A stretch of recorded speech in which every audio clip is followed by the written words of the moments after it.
பெண்களுக்கு பொறுத்த வரைக்கும் இன்ஃபெர்டிலிட்டி இஷ்யூஸ்க்கு என்னென்ன காரணங்களாக இருக்கும்? நிறைய பேருக்கு தைராய்டு டெஃபிஷியன்சி இருக்கலாம். அந்த ஹார்மோன் இம்பேலன்ஸ்னால வரக்கூடியது மேஜர் ரீசன்னா பிசிஓடி நம்ம சொல்லலாம்.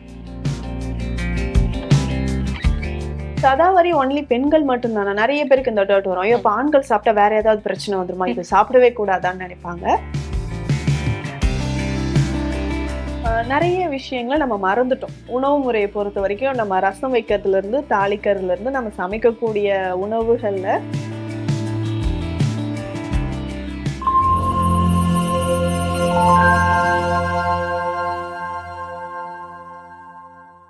காஸ்மோ வியூ நேயர்கள் அனைவருக்கும் வணக்கம். இன்னைக்கு ஆரோக்கியம் சார்ந்த நம்முடைய சந்தேகங்களுக்கு விளக்கம் கொடுக்கறதுக்காக டாக்டர் நித்யா நம்ம கூட இருக்காங்க. தொடர்ந்து டாக்டர் கிட்ட பேசலாம். வணக்கம் டாக்டர். வணக்கம். எப்படி இருக்கீங்க? நல்லா இருக்கேன். நீங்க எப்படி இருக்கீங்க? நானும் ரொம்ப நல்லா இருக்கேன். சோ இன்னைக்கு சித்தால இருக்கக்கூடிய நிறைய விஷயங்கள் பத்தி நம்ம டிஸ்கஸ் பண்ணலாம் அப்படின்னு நினைக்கிறேன். குறிப்பா இன்னைக்கு ஹெர்ப்ஸ் அப்படின்றது நிறைய இடத்துல நம்ம கேள்விப்படுறோம். நிறைய மருத்துவ முறைகள்ல நம்ம வீட்லயே கூட பயன்படுத்துற மாதிரி ஹெர்ப்ஸ் எல்லாம் நிறைய கேள்விப்படுறோம். அதுல இன்ஃபர்டிலிட்டிக்கு ரொம்ப முக்கியமான ஹெர்ப்ஸ் அப்படின்னு நீங்க பாக்குறது என்ன? இன்ஃபெர்டிலிட்டி இந்த இஷ்யூஸ் பொதுவா லேடிஸ் ஜென்ட்ஸ் ரெண்டு பேருக்குமே இருக்கு. ஆண்களாக இருந்தாலும் பெண்களாக இருந்தாலும் நிறைய விஷயங்கள் இதற்கு பின்னாடி இருக்கு. இந்த காரணங்கள் அப்படின்னு பார்க்கும்போது நம்மளுடைய டெய்லி ரொட்டீன் லைஃப்ல செய்யக்கூடிய சில தவறுகள், உணவு முறை மாற்றங்கள், இந்த மாதிரி விஷயங்களால இப்போ இன்ஃபெர்டிலிட்டி இஷ்யூஸ் நிறைய பேருக்கு இருக்கு. இதுக்கு ஜென்ரலா என்னென்ன ஹெர்ப்ஸ் சித்தால கொடுக்குறோம்? இப்போ வீட்டு மருத்துவம் அப்படின்னு எடுத்துக்கிட்டா இந்த மூலிகையை நம்ம தினந்தோறும் சாப்பிடலாம், இந்த மாதிரி வழிமுறையை பயன்படுத்தி நம்ம எடுத்துக்கலாம்னு நிறைய இருக்கு. அதுல முக்கியமா மருத்துவ ரீதியாகவும் இந்த குழந்தையின்மை பிரச்சனைக்கு என்னென்ன காரணங்களோ அதையும் நிவர்த்தி செய்யக்கூடியதாக நிறைய மூலிகைகள் இருக்கு. அந்த வகையில பெண்களுக்கு முக்கியமா ஒரு மூலிகைனா சதாவரி, அஸ்பாரகஸ் ரெசிமோசஸ் அப்படின்னு சொல்ற சதாவரி. இதற்கு தண்ணீர் விட்டான் கிழங்கு அப்படின்னு இன்னொரு பெயரும் இருக்கு. நடைமுறையில இது நம்ம உணவாகவும் பயன்படுத்துறோம். நிறைய பேருக்கு இதை பத்தி தெரியாம தான் இருக்கு இன்றைக்குமே. ஆனா சித்த மருத்துவத்துல பெண்களுக்கு பொறுத்த வரைக்கும் இன்ஃபெர்டிலிட்டி இஷ்யூஸ்க்கு என்னென்ன காரணங்களாக இருக்கும்? நிறைய பேருக்கு தைராய்டு டெஃபிஷியன்சி இருக்கலாம். அந்த ஹார்மோன் இம்பேலன்ஸ்னால வரக்கூடியது மேஜர் ரீசன்னா பிசிஓடி நம்ம சொல்லலாம். பிசிஓடிக்கு அப்புறம் பார்த்தோம்னா ஓவரீஸ்ல சில பிரச்சனைகள் இருக்கு. ஒயிட் டிஸ்சார்ஜ் நிறைய இருக்கக்கூடிய பெண்கள் பார்க்க முடியுது. Endometriosis condition, fibroid uterus. Fibroid யூட்ரஸ்க்கு ஒன்லி சொல்யூஷன் சர்ஜரி தான் அப்படின்ற மாதிரி போயிட்டு இருக்கோம். சரி, இது எல்லாம் இருக்கு, நான் அடுத்ததாக ஐயுஐ ஐவிஎஃப் மாதிரியான சிகிச்சைகளை தான் நான் கொண்டு அது மூலியமாக தான் ஒரு குழந்தை பெற்றெடுக்க முடியுதுன்ற மாதிரியான ஒரு நிலைமை இருக்கு. பட் இதுக்கு இந்த சதாவரி கிழங்கு, இந்த சதாவரி மூலிகையை பயன்படுத்தி நம்ம இன்ஃபெர்டிலிட்டி இஷ்யூஸ்க்கு ஒரு பெஸ்ட் சொல்யூஷன் நம்ம சித்தால இருக்கு. இப்போ சதாவரி சொன்னீங்க இல்லையா மேம், இதை எப்படி எடுத்துக்கலாம்? இல்ல மருந்துகளா கிடைக்குதா, இல்ல வீட்டுல இருந்தபடி நம்ம எடுத்துக்கணும்னா என்ன மாதிரி எடுத்துக்கலாம்? சதாவரின்றது பொதுவா இது ஒரு கிழங்கு. இப்போ ஆண்களுக்கு நம்ம சொன்னோம்னா அஸ்வகந்தான்னு சொல்லுவோம். இதுவுமே ஒரு கிழங்கு தான். சதாவரின்னு சொல்றதும் ஒரு கிழங்கு தான். பேர்ல இருக்கு பாருங்க, தண்ணீர் விட்டான் கிழங்கு. பெரும்பாலும் நம்ம உடல்ல ஏற்படக்கூடிய நிறைய நோய்களுக்கு காரணம்னா உடல் உஷ்ணம், அந்த பித்த தோஷம் நம்ம சொல்லுவோம். 3 குற்றங்கள்ல பித்தம் அதிகரித்து அதனால் வரக்கூடிய நோய்கள் நிறைய இருக்கு. அதுலயும் ஒன்றாதான் இது நம்ம பார்க்கிறோம். இந்த தண்ணீர் விட்டான் கிழங்கு நம்ம உணவுலையோ இல்ல மருந்தாகவோ எடுக்கும்போது அதிகமான உடல் உஷ்ணத்தை அது குறைக்கக்கூடியதாக தான் இருக்கு. இது சரி, இப்ப நான் இதை வீட்டுல நான் எப்படி செய்யலாம்னா, நமக்கு மார்க்கெட்ல இது அவைலபிளா இருக்கும். இந்த தண்ணீர் விட்டான் கிழங்கு நமக்கே தெரியும்.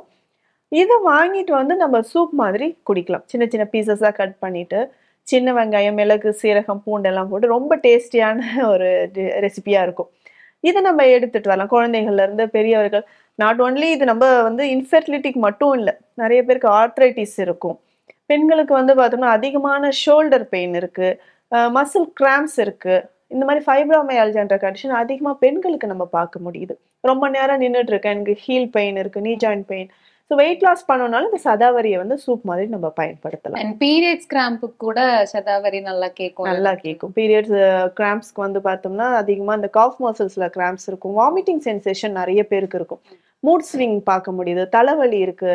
ஸோ இதுக்கு எல்லாமே நம்ம சதாவரியை தொடர்ந்து நம்ம சாப்பிட்டுட்டு வரும்போது ஏதாவது ஒரு ஃபார்ம்ல நான் சொன்ன மாதிரி சூப் மாதிரியோ இல்லை சதாவரி சூரணமா அவைலபிளா இருக்கும். சூரணம்னா பவுடர் ஃபார்ம்ல இதையுமே நம்ம எடுக்கலாம். இந்த பவுடரை நான் எப்படி எடுக்கலாம்? நிறைய பேருக்கு ஒரு டவுட் இருக்கும். காலையில நம்ம சத்து மாவு கஞ்சி குடிக்கிறோம் இல்லைங்களா, அதே மாதிரி தான் இந்த சதாவரி ஒரு ஸ்பூன் எடுத்து தண்ணியில மிக்ஸ் பண்ணிக்கணும். கொஞ்சம் மில்க்ல மில்க் வந்து சூடா இருக்கும்போது அதுல இந்த கரைச்சி வச்சிருக்கிறத போட்டுட்டு நாட்டு சர்க்கரையோ இல்லை கருப்பட்டி கொஞ்சம் ஏலக்காய் பொடி போட்டு டெய்லி காலையில குடிச்சிட்டு வந்தோம்னா நமக்கு அல்சர்ல இருந்து தைராய்டு டிஃபிஷியன்சில இருந்து யுட்ரஸ்ல நிறைய பேருக்கு இருக்கக்கூடிய ப்ராப்ளம் பிசிஓடில இருந்து ஃபைப்ராய்டு யூட்ரஸ் வரைக்கும் கம்ப்ளீட்டா கியூர் ஆயிடும். இன்க்ளூடிங் அந்த ஒயிட் டிஸ்சார்ஜ் இருக்கும். அது வெளியிலே சொல்ல மாட்டாங்க. வெள்ளப்படுற பிரச்சனை இருக்கு, ஐயோ வெளியிலே சொல்றது கிடையாது. ஸோ அதை நாடி பார்த்து நம்ம கேட்கும்போது ஆமா மேடம் இருக்கு எனக்கு அப்படின்னு சொல்லுவாங்க. ஸோ எக்ஸஸா பாடி ஹீட் ஆகும்போது இந்த ஒயிட் டிஸ்சார்ஜ் இருக்கு. யூரினரி ட்ராக் இன்ஃபெக்ஷனுக்கு ஒரு பெஸ்ட் மெடிசன் இந்த சதாவரி சொல்லலாம். பெண்களுக்கு அடிக்கடி இப்போ டயபெட்டிக் இருக்கக்கூடிய பெண்களுக்கும் பார்த்தோம்னா சீக்கிரமா எனக்கு வந்து யூரினரி ட்ராக் இன்ஃபெக்ஷன் அடிக்கடி வருது. இந்த பிரைவேட் பார்ட்ஸ்லாம் ரொம்ப இச்சிங் ரெட்னஸ் இருக்கு, ரேஷஸ் இருக்குன்னு சொல்லுவாங்க. இதுக்கு ஒரு பெஸ்ட் சொல்யூஷன் இந்த சதாவரியை நம்ம சொல்லலாம். ஓகே, சதாவரின்னு சொன்னீங்க, அதுல பல நோய்களுக்கான ஒரு தீர்வு அப்படின்னு நான் நினைக்கிறேன். சோ அப்படி என்ன மருத்துவ குணம் இருக்கு? இது எப்படி எல்லா நோய்களுக்கும் ஒரு தீர்வா அமையுது டாக்டர்?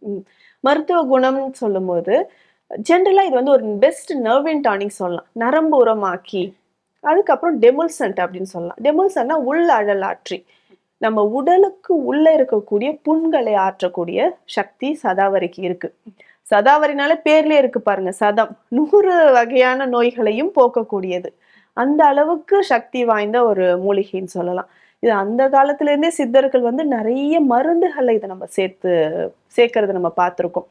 இன்றைக்குமே பெண்களுக்கு கர்ப்பப்பையில் இருக்கக்கூடிய பிரச்சனைகளுக்குன்னா அந்த சதாவரியை நம்ம லேகியமாகவோ அரிஷ்டமாகவோ அல்லது நம்ம பொடி மாதிரியோ இல்ல சிறந்த ஒரு வழிமுறை. நிறைய பெண்களுக்கு வந்து உள்ள வயிற்றுக்குள்ள வந்து ஸ்டொமக் அல்சர் கிரானிக்கா இருக்கும்.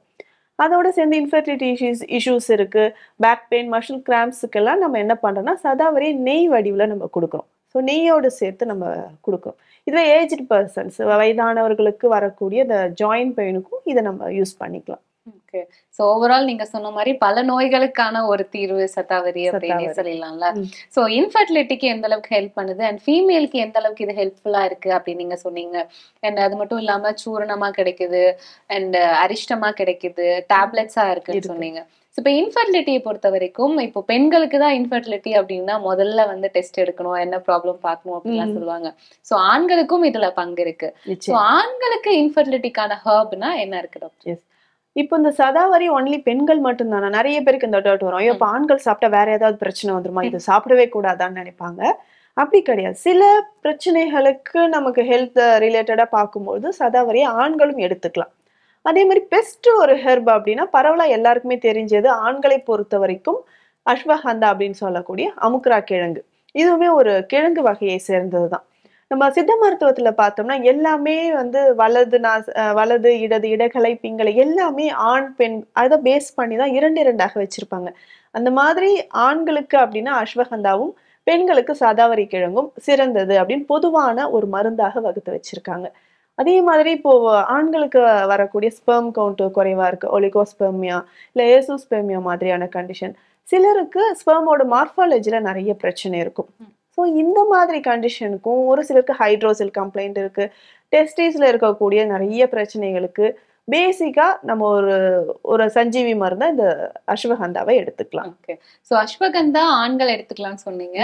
என்ன ஃபார்ம்ல எடுத்துக்கலாம், என்ன டைம்ல எடுத்துக்கலாம்? நிறைய பேருக்கு இந்த டவுட் இருக்கும். நான் வந்து கேட்பாங்க, மேம் அஸ்வகந்தா வந்து பொடியா நான் சாப்பிட்டுமா இல்ல லேகியமா சாப்பிட்டுமா, இல்ல என் குழந்தைக்கு வந்து நான் அஸ்வகந்தா கொடுக்கலாமா, அப்பாவுக்கு வந்து இந்த ஏஜ் ஆகுது, சுகர் இருக்கு, நான் அஸ்வகந்தாவை அப்பாவுக்கு கொடுக்கலாமா, இந்த மாதிரி டவுட்ஸ் இருக்கும். குழந்தைகளை பொறுத்த வரைக்கும் நம்ம அஸ்வகந்தா கொடுக்கலாம்னா ஒரு லேகியம் ஃபார்ம்ல கொடுத்துக்கலாம். அது பெண் குழந்தைகளுக்கும் கொடுக்கலாம். ஸோ ஒரு 5 கிராம் அளவுக்கு 4 கிராம் அளவுக்கு ஒரு 1/2 டீஸ்பூன் அளவுக்கு நம்ம இதை வந்து டெய்லி ஏதாவது ஒரு வேளை. ஸோ ரொம்ப நாளாக எனக்கு வந்து இன்ஃபெர்டிலிட்டி இஷ்யூஸ் இருக்கு, ஸ்பெர்ம் கவுண்ட் ஒலிகோஸ்பெர்மியா இல்லை எசோஸ்பெர்மியா மாதிரி கண்டிஷனும் இல்லை மார்பாலஜிக்கல் ஸ்ட்ரக்சர்ல நமக்கு ப்ராப்ளம் இருக்கிறவங்களும் இந்த அஸ்வகந்தாவோட நம்ம சில ஹெர்ப்ஸ் வந்து ஆட் பண்ணி அது வந்து மருந்தாக எடுக்கும்போது நமக்கு ரொம்ப எஃபெக்டிவா இருக்கும். வித்தின் ஒரு 40 டேஸோ இல்லை 60 டேஸ் குறிப்பிட்டு சொல்லணும்னா ஒரு மண்டலம் 48 நாட்கள் இந்த அஸ்வகந்தாவை எடுக்கும்போது பேசிக்கா நமக்கு வந்து ஸ்பெர்ம் கவுண்ட் இன்க்ரீஸ் ஆகுது. இன்னும் சில ஆண்களுக்கு நம்ம பார்த்தோம்னா ஹைட்ரோசில் மாதிரியான கம்ப்ளைண்ட் இருக்கும், விரை வீக்கம் சொல்லுவோம். இதுமே எப்படி லேடிஸ் வந்து ஒயிட் டிஸ்சார்ஜ் வந்து ரொம்ப இக்னோர் பண்ணிட்டு கொஞ்ச நாளுக்கு அப்புறம் சீரியஸ் ஆனதுக்கு அப்புறம் ட்ரீட்மெண்ட் எடுக்கிறாங்களோ அதே மாதிரி தான் இந்த ஹைட்ரோசில் கம்ப்ளைண்ட் இருக்கிறவங்களும் அஸ்வகந்தாவை எடுத்துக்கலாம். ஓகே. சோ பெண்களுக்கு சதாவரி, ஆண்களுக்கு அஸ்வகந்தா அப்படின்னு சொல்லியிருந்தீங்க. சோ இந்த ஹெர்ப்ஸ் இல்லாம இப்ப நிறைய பேர் வீட்ல இருக்கக்கூடிய பொருட்களே வந்து நம்ம பெருசா பயன்படுத்துறது கிடையாது அப்படின்னே நம்ம சொல்லலாம். சோ அந்த மாதிரி வீட்ல இருக்கக்கூடிய பொருட்கள் வந்து இன்ஃபர்டிலிட்டிக்கு உதவும்னா என்ன மாதிரியான விஷயங்கள் இருக்கு டாக்டர்? நிறைய விஷயங்கள நம்ம மறந்துட்டோம். உணவு முறையை பொறுத்த வரைக்கும் நம்ம ரசம் வைக்கிறதுல இருந்து, தாளிக்கிறதுல இருந்து, நம்ம சமைக்கக்கூடிய உணவுகள்ல மறந்த விஷயங்கள் நிறைய. அதுல வந்து மருத்துவ ரீதியான விஷயங்களும் இருக்கு. அது பேசிக்கா வந்து பார்த்தோம்னா, வெந்தயம் நம்ம மறந்த விஷயம்னு சொல்லலாம். சோம்பு சொல்லலாம். அடுத்து முக்கியமாக கருப்பு எள்ளு, கருப்பு உளுந்து. இப்போ கருப்பு எள்ளு, கருப்பு உளுந்து நெறைய பேர் இந்த ஜெனரேஷன்ல பார்த்துருக்காங்களான்னு கூட தெரியாது. அந்த மாதிரி ஒரு முக்கியமா அத நம்ம மறந்துட்டோம்னு சொல்லலாம். நம்ம பியூபர்ட்டி அட்டெண்ட் பண்ணும்போது பெண்களுக்கு பார்த்தோம்னா, நல்லெண்ணெய் குடுப்பாங்க. எள்ளு உருண்டை குடுக்கறது. அதே மாதிரி பெண்கள் இடுப்பு எலும்பு வலிமையா இருக்கணும்னா, உளுந்து களி செஞ்சு குடுப்பாங்க. உளுந்து கஞ்சி குடுக்கறதெல்லாம் நம்ம வழக்கத்துல இருந்தது. இப்போ அத யாரும் கண்ணால கூட பார்க்கறது இல்லன்னு சொல்லலாம். அந்த அளவுக்கு நம்ம வந்து கருப்பு எள்ளா இருக்கட்டும், உளுந்து இத வந்து உணவுல வந்து டெய்லி சேர்த்துக்கணும். இது கருப்பட்டி சேர்த்து நம்ம சாப்பிடும்போது, இன்ஃபெர்டிலிட்டி ஆண்களுக்காக இருந்தாலும், பெண்களுக்காக இருந்தாலும் அதிகமான பலனை குடுக்குது. அதே மாரி கருப்பு உளுந்து நான் எப்படி டெய்லி எடுத்துக்கலாம்? லைட்டா நம்ம உளுந்த பொறுத்த வரைக்கும் தாளிக்கிறதுக்கு தான் நம்ம யூஸ் பண்ணுவோம். அதை தாண்டி பெருசா எதுவும் யூஸ் பண்றது யூஸ் கிடையாது. பண்றதில்ல. இந்த கருப்பு உளுந்துன வந்து நம்ம கஞ்சி ஃபார்ம்ல காலையில எடுத்துக்கலாம். லைட்டா நம்ம ஃப்ரை பண்ணி பவுடர் பண்ணிக்கலாம். இந்த பவுடர 1 டீஸ்பூன் அளவுக்கு போட்டு, நல்லா கஞ்சி மாதிரி காய்ச்சி, கொஞ்சம் கருப்பட்டி சேர்த்து, ஏலக்காய், சுக்கு பொடி எல்லாம் சேர்த்து, குழந்தைகள் வீட்ல எல்லாருமே இத எடுத்துக்கலாம். அப்படி எடுக்கும்பொழுது, தசைகளுக்குமே அதிகமான ஒரு வலிமையை தரும். பெண்களுக்கு வந்து பார்த்தீங்கன்னா, மசில் கிராம்ப்ஸ் இருக்கு. அ ஷோல்டர் பெயின் இருக்கு. லிகமெண்ட்ஸ்ல வந்து டேர் இருக்கு. இந்த மாதிரியான பிரச்சனைகளுக்கும், எலும்புகளை வலிமை சேர்ப்பதற்கும் இந்த கருப்பு உளுந்து நமக்கு இது ரொம்ப யூஸ்ஃபுல்லா இருக்கும். இந்த எலும்பு தேய்மானம்லாம் சொல்லுவாங்க. செர்விக்கல் ஸ்பான்டிலோசிஸ் இருக்கு, லம்பார் ஸ்பான்டிலோசிஸ் கண்டிஷன் இருக்கு, சயாட்டிகா பெயின். சயாட்டிகா பெயின்லாம் நம்மளால டாலரேட் பண்ணவே முடியாது. அந்த அளவுக்கு பெயின் இருக்குன்னா, இந்த உளுந்து கஞ்சி, கருப்பு உளுந்து கஞ்சிய தொடர்ந்து நம்ம எடுத்துட்டு வந்தோம்னா, அதிகமான பலனை குடுக்கும். ஸோ வீட்ல இருந்த மாரியே இதெல்லாம் ஒரு நம்ம சேர்த்துக்கணும். அதே மாரி சோம்பு, தனியான்னு சொல்லக்கூடிய கொத்தமல்லி விதைகள், இதையுமே நம்ம டீ மாதிரி காலையில எம்ப்டி ஸ்டொமக்ல குடிச்சிட்டு வரலாம். ஓகே. சோ இன்னைக்கு ரொம்ப முக்கியமா நம்ம பார்க்க வேண்டியது நம்மளுடைய லைஃப் ஸ்டைல் அப்படிங்கிறது தான். ஸோ லைஃப் ஸ்டைல்ல கண்டிப்பா சேஞ்சஸ் இல்லாம என்ன உணவு முறைகள் எடுத்துக்கிட்டாலும் அதுக்கு நமக்கு பலன் இல்லை அப்படின்னு தான் சொல்லணும். ஸோ லைஃப் ஸ்டைலை பொறுத்த வரைக்கும் என்ன மாதிரியான விஷயங்களுக்கு கட்டாயம் மாற்றம் தேவை? இன்ஃபர்டிலிட்டி சரியாகணும்னா இது நீங்க கண்டிப்பா ஃபாலோ பண்ணணும்னா என்ன விஷயங்கள் இருக்கு? நெறைய விஷயங்கள். இது சொல்லும்போது, ஐயோ! இதெல்லாம் சேஞ்ச் பண்ணியே ஆகணுமா? அப்படின்ற மாரி ஒரு வெறுப்பு வரவும் செய்யும். ஆனா பட் இதுதான் உண்மை. பார்த்தோம்னா, நம்ம அதிகமா வந்து ட்ரையா இருக்கக்கூடிய ஃபுட்ஸ் எடுக்கிறது, மைதா பேஸ்டு டயட் எடுக்கிறது, இப்போ பரவலா எல்லாருக்குமே பார்க்க முடியுது. இத ஃபர்ஸ்ட்டு அவாய்ட் பண்ணணும். நம்ம எடுக்கக்கூடிய உணவுகள்ல அதிகமா நியூட்ரிஷன் இருக்கா? உயிர் சத்துக்கள் இருக்கான்னு பார்க்கணும். இப்போ முளைக்கட்டிய தானியங்கள் எடுக்கிறது, ஃப்ரூட் ஜூஸஸ் எடுக்கிறோம் அப்படின்னா okay. But maida based diet, fast food, junk foods எல்லாம் எடுக்கிறோம். இன்னொரு பெரிய தவறு என்னன்னா, லேட் நைட்ல நம்ம அதிகமான மீல்ஸ் வந்து நெறைய எடுத்துக்கிறது. இதையுமே வந்து அவாய்ட் பண்ணணும். ஸோ டே ஃபுல்லா நெறைய பேர் சொல்லுவாங்க, நான் வந்து வெயிட் கெயின் ஆயிட்டேன். டயட்ல இருக்கேன். அந்த மார்னிங் நான் எதுவும் சாப்பிட மாட்டேன். லஞ்ச் வந்து கொஞ்சமா, நைட்ல வந்து ரொம்ப நேரம் கழிச்சு நெறைய ஃபுட் எடுத்துக்கிறேன் அப்படின்னு சொல்லுவாங்க. அந்த மாரி ஸ்கிப் பண்ணக்கூடாது. மார்னிங் பிரேக்ஃபாஸ்ட்ட ஸ்கிப் பண்றது ஒரு மிகப்பெரிய ஒரு தவறு. அதே மாரி தைராய்டு ப்ராப்ளம் இருக்கிறவங்க, அதிகமா உடல் எடை ஒபீஸா இருக்கக்கூடியவங்க, நிச்சயம் காலையில பிரேக்ஃபாஸ்ட் எடுத்துக்கணும். ஸோ அதுக்கேத்த மாரி, உடல் எடைக்கு ஏத்த மாதிரியான சில உணவுகள அவாய்ட் பண்ணிட்டு, அதுக்கேத்த மாரி நம்ம ஃபுட்ட வந்து பேலன்ஸ் பண்ணிக்கணும். இரவு உறக்கம்ன்றது ரொம்ப ரொம்ப முக்கியம். அதுவுமே வந்து நம்ம கரெக்ட்டா பார்த்துக்கணும். ஒரு நாளைக்கு 7 to 8 ஹவர்ஸ் நல்ல ஸ்லீப் இருக்கா? உடல்ல உஷ்ணம் அதிகரிக்காம நம்ம பார்த்துக்கிறோமா? ஈஸியா டைஜஸ்ட் ஆகுற ஃபுட் எடுத்துக்கிறோமா? அப்படின்றதையும் நம்ம பார்த்துக்கணும். அதுவும் 3 தோஷா நம்ம பாடியில வந்து பேலன்ஸா இருக்கணும். முக்கியமா இந்த பித்த தோஷா, இது அதிகமாகும்பொழுது தான் இன்ஃபெர்டிலிட்டி, இந்த குழந்தையின்மை சார்ந்த பிரச்சனைகள் நெறைய பேருக்கு நம்ம பார்க்க முடியுது. ஓகே. சோ சித்தால வந்து என்ன மாதிரியான உணவு முறைகள் இன்ஃபர்டிலிட்டிக்கு ஹெல்ப்ஃபுல்லா இருக்கும் அப்படின்னு சொன்னீங்க. லைஃப் ஸ்டைல் எவ்வளவு முக்கியம் அப்படின்றத சொன்னீங்க. இன்னும் நிறைய பேருக்கு இருக்க சந்தேகம் என்ன அப்படின்னு பாத்தீங்கன்னா, சித்தா ஆயுர்வேதா பொறுத்த வரைக்கும் ரிசல்ட் கொஞ்சம் லேட்டா இருந்தாலும் நமக்கு கம்ப்ளீட்டா அந்த ப்ராப்ளம் வந்து சொல்யூஷன் கிடைக்குமா, கியூர் ஆகுமா அப்படின்றதுதான் நிறைய பேருக்கு இருக்கக்கூடிய சந்தேகம். ஸோ இன்ஃபர்டிலிட்டியை பொறுத்த வரைக்கும் எந்த அளவுக்கு வந்து சித்தா ஹெல்ப்ஃபுல்லா இருக்கும் அண்ட் கம்ப்ளீட்டா வந்து குழந்தை பிறப்புக்கான எல்லா பாசிபிலிட்டிஸும் இருக்கா சித்தால? நிச்சயமா. இப்போ நீங்க சொன்ன மாதிரி எல்லாருக்குமே இருக்கிற ஒரு தாட் என்னன்னா, சித்தால வந்து இமிடியேட்டா நமக்கு சொல்யூஷன் கிடைக்குமா? இன்ஃபெர்டிலிட்டிய பொறுத்தவரைக்கும் நமக்கு நெறைய ரீசன்ஸ் இருக்கு. தைராய்டு ப்ராப்ளமோ, இல்ல பிசிஓடி கம்ப்ளைண்ட்ஸ். இத நேச்சுரலா நம்ம வந்து கியூர் பண்ண போறோம். மெடிசின்ஸ் ஒரு சைடு சொல்வோம். டயட் ஒரு ஒரு சைடு சொல்றது. அண்ட் இதற்கான நீங்க பயிற்சிகள், யோகா பயிற்சிகள் நம்ம வந்து டெய்லி பண்ணுங்க. எக்ஸர்சைஸ் இதெல்லாம் பண்ணுங்க. ஸோ லைஃப் ஸ்டைல நம்ம டோட்டலா சேஞ்ச் பண்ணும்போது, இன்ஃபெர்டிலிட்டி மட்டும் இல்ல. ஓவரால் பாடி நம்ம பாடியில வேற என்னென்ன ப்ராப்ளம்ஸ் இருந்தாலும் ஆட்டோமேட்டிக்கா அது வந்து கிளியர் ஆக ஆரம்பிச்சுரும். அதே மாதிரி தான் நம்ம ஆண்களுக்கும். இப்போ சித்தா மெடிசின்ஸ் எடுக்கணும். இதுக்கு கொஞ்சம் எடுத்து நம்மளுடைய யுட்ரஸ் வந்து ஸ்ட்ரென்தன் பண்றதுக்கு, ஓவரீஸ்ல இருக்கிற ப்ராப்ளம் கிளியர் ஆயிட்டு, ஒரு குவாலிட்டி எக்ஸ் வந்து லேடீஸ பொறுத்தவரைக்கும் நல்ல ஒரு குவாலிட்டி, ஒரு ஸ்ட்ரென்த்தா இருக்கக்கூடிய ஒரு எக்க குடுக்கறதுக்கு சித்தா மெடிசின்ஸ் ரொம்ப ஹெல்ப்ஃபுல்லா இருக்கும். அதே மாதிரி ஆண்களுக்கும் ஸ்பெர்ம் கவுண்ட் வந்து ரொம்ப கம்மியா இருக்கு. இது நம்ம டயட் மூலியமோ, மெடிசின் மூலியமோ நம்ம இதுக்கு கொஞ்சம் டைம் எடுத்துக்கும். நான் சொன்ன மாரி 2 to 3 மந்த்ஸ் அந்த மாரி எடுத்துக்கலாம். ஆஃப்டர் ஒரு 2 மந்த்ஸ், 3 மந்த்ஸ்க்கு அப்புறம் அந்த கப்பிள்ஸ்க்கு ட்ரீட்மெண்ட் எடுத்ததுக்கு அப்புறம், நிச்சயமா இதுல வந்து பார்த்தோம்னா, நமக்கு குழந்தை பேறுக்கான சாத்தியக்கூறுகள் நெறையவே இருக்கு.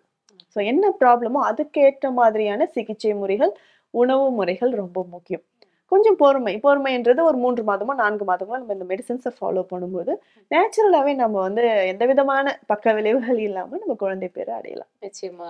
எல்லாருக்கும் ஒரே மாதிரியும் கிடையாது ரிசல்ட். ஒருத்தவங்களோட பாடி கண்டிஷன் பொறுத்து தான் வந்து ரிசல்ட்டுமே இருக்கும் ம். இல்லையா? ஓகே. சோ இன்னைக்கு இன்ஃபெர்டிலிட்டிக்கு என்ன மாதிரியான விஷயங்கள் பண்ணணும்? என்ன மாதிரியான விஷயங்கள் பண்ணக்கூடாது? என்ன உணவு முறைகள் ரொம்ப முக்கியம்? நம்ம முக்கியம். மறந்து போன உணவு முறைகள வந்து திரும்ப எடுத்துக்கணும். இந்த மாதிரி நெறைய கேள்விகளுக்கு ரொம்ப தெளிவான விளக்கம் குடுத்தீங்க. ரொம்ப நன்றி டாக்டர். நன்றி.